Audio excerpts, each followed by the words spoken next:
हिंदी में यूपीएससी की तैयारी से संबंधित प्रोग्राम्स को देखने के लिए सब्सक्राइब करें स्टडी IQ IAS हिंदी।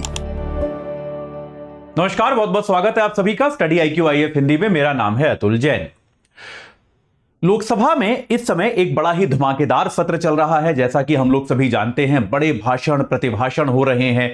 सत्ता पक्ष और विपक्ष जो हैं दोनों एक दूसरे पर बहुत ही तीखे आक्रमण कर रहे हैं। और लोकसभा की कार्रवाई में आमतौर पे ऐसा होता है, ये आमतौर पे हमको देखने को मिलता है। सत्ता पक्ष और विपक्ष जो है एक दूसरे पर हमला करते हैं, एक दूसरे पर आरोप प्रत्यारोप करते हैं। ये लोकसभा की सामान्य प्रक्रिया आमतौर पर होती है।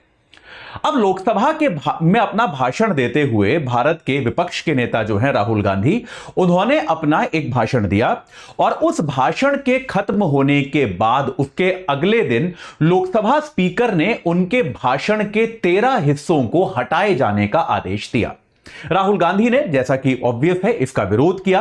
राहुल गांधी ने कहा कि यह भाई उनकी स्वतंत्रता का हनन है और यह एक सांसद के तौर पे उनको अपनी बात कहने का अधिकार है। और उन्होंने कहा कि मैंने कुछ भी आपत्तिजनक नहीं कहा था, इसीलिए जो भाषण मैंने दिया, जो शब्द मैंने बोले, उनको आप वापस लेकर आएं, उनको आप सदन के रिकॉर्ड में वापस रखें।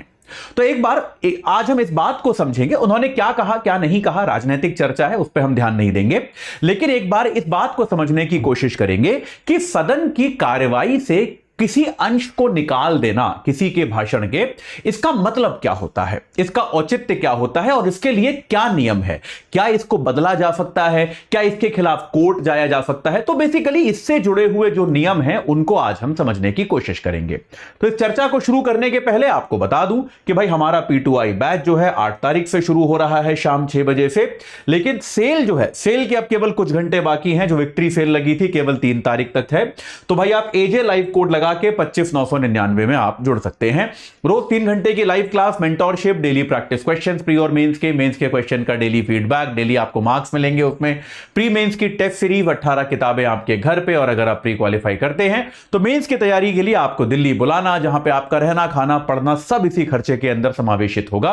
ये सारी सुविधाएं आपको मिलेंगी अगर आप AJ लाइव कोड लगा के इस बैच से तुरंत जुड़ जाते हैं। तो बिल्कुल देर मत कीजिए, आज ही इस बैच से जुड़िए और अपनी तैयारी को एक सही आकार प्रदान कीजिए।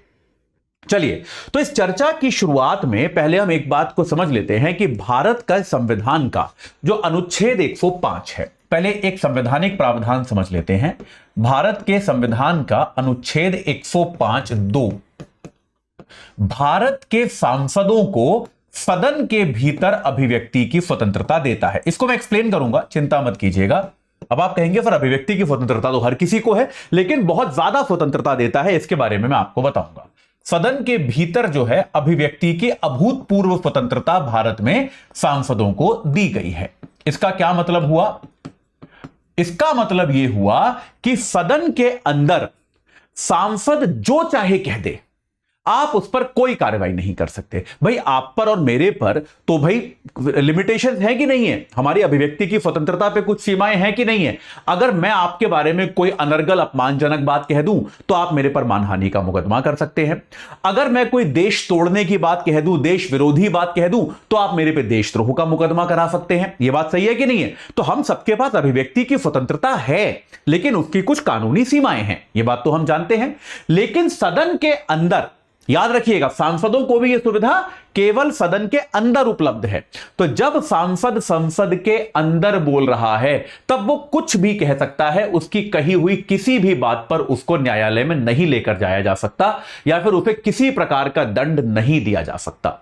मतलब यहां तक कि अगर कोई सांसद संसद में देश विरोधी, देशद्रोही, तोड़ने वाली बातें भी कह दे, तब भी आप उसकी आलोचना कर सकते हो। आप उन शब्दों को सदन के रिकॉर्ड से निकाल सकते हो, लेकिन आप उस पर कोर्ट में केस नहीं कर सकते। पर यह याद रखिएगा, सांसदों को भी यह सुविधा सदन के अंदर है। अगर वही सांसद अपनी किसी रैली में या कहीं सभा पर या टेलीविजन स्क्रीन पर किसी इंटरव्यू में ऐसी बातें कर दे तो उस पर आप मुकदमा कर सकते हो। तो सदन के बाहर सांसद को कोई विशेष अधिकार नहीं है, सदन के अंदर उसको यह एक स्पेशल अधिकार है कि भाई उसको अभिव्यक्ति की अभूतपूर्व स्वतंत्रता प्राप्त है। यह आपको क्लियर हो गया? यह बात आपको समझ में आ गई? तो भाई यह हो गया अनुच्छेद 105 सबसेक्शन 2। ये तो क्लियर है, इसमें तो कोई डाउट नहीं है। अब इसके साथ देखिए, तो इसके अनुसार सदन के अंदर सांसद जो चाहे बोल सकता है, लेकिन तब भी संसद के प्रॉपर तरीके से चलने के लिए कुछ नियम बनाए जाते हैं। ठीक है, सदन को भी अच्छे से चलाना भी तो है। अगर आप जो है पूरी तरह से इसको चलने देंगे तो क्या होगा भाई, इसका जो है ये तो आप इस बात को समझ सकते हैं। तो अब सदन के भीतर, माफ कीजिएगा कि हाँ, तो मैं क्या बोल रहा था, अब सदन के भीतर अगर कोई नियम कायदा ना बनाया जाए तो यार फिर तो सदन के अंदर कुछ भी में हम अभी भी ऑलरेडी कितना लोग क्या क्या बात करते हैं। तो लोकसभा को ढंग से चलाने के लिए एक रूल बुक बनाई गई है, तो उसके अनुसार नियम नंबर 380 जो है, नियम नंबर 380 लोकसभा के स्पीकर को यानी कि लोकसभा के अध्यक्ष को यह अधिकार देता है कि कोई भी ऐसी बात जो उसको लगे असंसदीय है, जो उसको लगे अनुचित है, वो ऐसी बातों को सदन के रिकॉर्ड से हटा सकता है।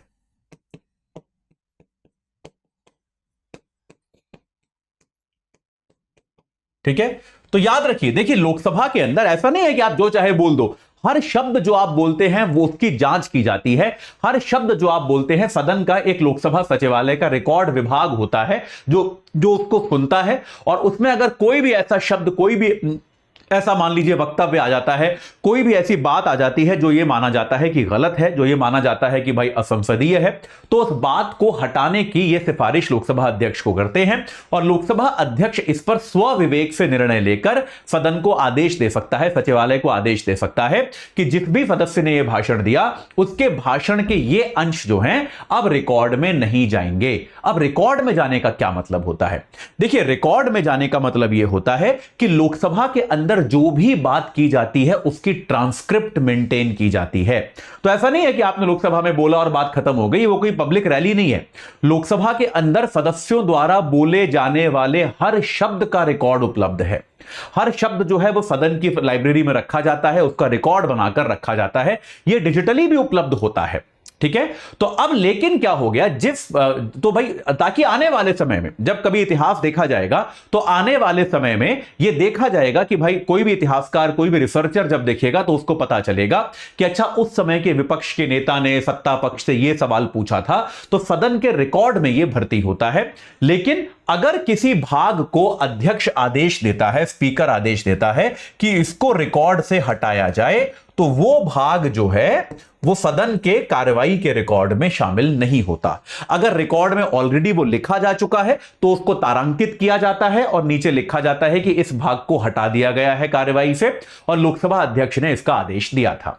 तो इसके लिए इंपॉर्टेंट चीज ये है कि इसको कभी भी जो है इसको सम्मिलित नहीं किया जाता रिकॉर्ड के अंदर लोकसभा के, ये आप याद रखिएगा। तो ये अधिकार जो है ये लोकसभा स्पीकर के पास होता है। अब इसमें एक इंपॉर्टेंट चीज क्या है कि कोई भी ऐसी चीज जिसको स्पीकर रिकॉर्ड से हटा दे, भाई रिकॉर्ड से अगर स्पीकर ने किसी चीज को हटाया तो यह माना जाता है कि यह बात कभी सदन में कही ही नहीं गई, यानी कि मीडिया पर भी प्रतिबंध होता है। मीडिया पर भी एक प्रकार का प्रतिबंध होता है कि मीडिया इसको रिपोर्ट नहीं कर सकती। कोई भी न्यूज चैनल, कोई भी समाचार पत्र जो है वो इसको रिपोर्ट नहीं कर सकता है।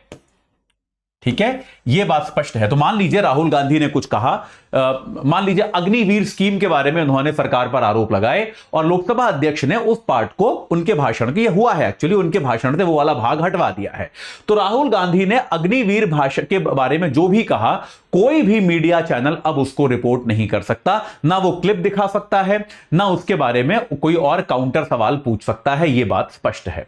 हालांकि इस बात को समझिए कि मीडिया पर यह जो प्रतिबंध है यार, ये उस जमाने में काम करता था जब अखबार छपते थे बहुत ज्यादा, या फिर ये मान लीजिए रात को 9 बजे समाचार आते थे, लोगों के पास यही स्रोत था। अब तो यार लाइव स्ट्रीमिंग होती है। अब जैसे जैसे राहुल गांधी बोल रहे थे हर जगह तो लाइव चल रहा था, तो लोगों को जिसको, इसके अलावा हर जगह उनके क्लिप बन के सोशल मीडिया पे चल रहे हैं, या कल प्रधानमंत्री मोदी ने जो राहुल गांधी जी की या पूरे विपक्ष को जवाब दिया, उसके भी क्लिप बन के सारे सोशल मीडिया में आ गए हैं। तो अब ये मीडिया पे जो प्रतिबंध है इसका कोई बहुत ज्यादा औचित्य रह नहीं गया, लेकिन तब भी नियमों में यह शामिल है कि मीडिया पर इस प्रकार का गैग जो है, मीडिया पर इस प्रकार की रोक यहां पर लगाई जाएगी। यहां पर याद रखिएगा कि चूंकि यह फैसला जो है ये स्पीकर करते हैं और स्पीकर जो हैं वो लोकसभा में सबसे बड़े व्यक्ति होते हैं, ठीक है। तो स्पीकर की कार्रवाई के खिलाफ आप कोई अपील नहीं कर सकते। जैसे राहुल गांधी ने अभी कहा है कि भाई मेरे भाषण को क्यों हटाया गया, मेरे भाषण के हिस्से क्यों हटाए गए, मैंने कुछ भी गलत नहीं कहा था वगैरह वगैरह, तो वो स्पीकर से केवल आग्रह कर सकते हैं। जो जिस भी नेता के भाषण से कोई चीज हटाई गई है वो स्पीकर से केवल आग्रह कर सकता है कि कृपया मेरे भाषण के इस अंश को आप रिकॉर्ड में वापस डाल दें। स्पीकर अगर मना करता है तो आप उसके खिलाफ कोई कार्रवाई नहीं कर सकते, आप उसके खिलाफ किसी कोर्ट में नहीं जा सकते। इस पर स्पीकर का फैसला जो है वो अंतिम होता है, ठीक है। अब देखिए सदन में क्या होता है, समय समय पर ऐसे शब्दों की, ऐसे वाक्यों की लिस्ट आती रहती है जिनको सदन में असंसदीय माना जाता है, खराब माना जाता है। पहली बार यह सूची 1999 में मुद्रित की गई थी, छापी गई थी कि भाई ऐसे कौन से शब्द हैं हिंदी भाषा में या अंग्रेजी भाषा में जो हमको अनुचित लगते हैं, सदन में प्रयोग नहीं होना चाहिए। और समय समय पर इसमें विस्तार किया जाता है, इसमें और नए शब्द डाले जाते हैं। अभी पिछली लोकसभा के कार्यकाल में बड़ा विवाद भी हुआ था क्योंकि लोकसभा सचिवालय ने ये जो सूची जारी करी थी इसमें बड़े सारे और शब्द डाल दिए थे। इसमें जैसे भ्रष्ट शब्द को भी डाल दिया था कि अब आप भ्रष्ट शब्द का प्रयोग करेंगे तो फिर वो अनुचित माना जाएगा, जबकि विपक्ष तो सरकारों पर भ्रष्ट होने का आरोप लगा सकता है, ये तो उनका अधिकार है। इसमें तानाशाह शब्द डाल दिया गया था, इसमें जो है जुमलाबाज शब्द डाल दिया गया था, जुमला शब्द इसमें डाल दिया गया था। तो इस तरह की बातें जो है वो कई बार इस तरह की बातों पर भी विवाद हुआ है कि सदन के अंदर कौन सा शब्द जो है वो असंसदीय माना जाए और कौन सा असंसदीय ना माना जाए। लेकिन इन सब चीजों में स्पीकर का निर्णय जो है वो आखिरी होता है। प्रयास देखिए आमतौर पर यह होता है कि सदन के अंदर जो चर्चा हो, जो विचार विमर्श हो, वो एक अच्छे माहौल में हो, वो ऐसी भाषा में ना हो जिसमें लोग एक दूसरे के बारे में अपशब्द कह रहे हैं, उसका कोई ज्यादा औचित्य नहीं बनता। तो प्रयास यही होता है, लेकिन तब भी इसके दुरुपयोग के आरोप हमेशा से लगते आए हैं और मेरे ख्याल से जब तक प्रतिद्वंदी राजनीति भारत में रहेगी ऐसे दुरुपयोग के आरोप लगते रहेंगे। लेकिन खैर इन नियमों को जानना हमारे लिए जरूरी था, इसीलिए मैंने आपको यह बताया।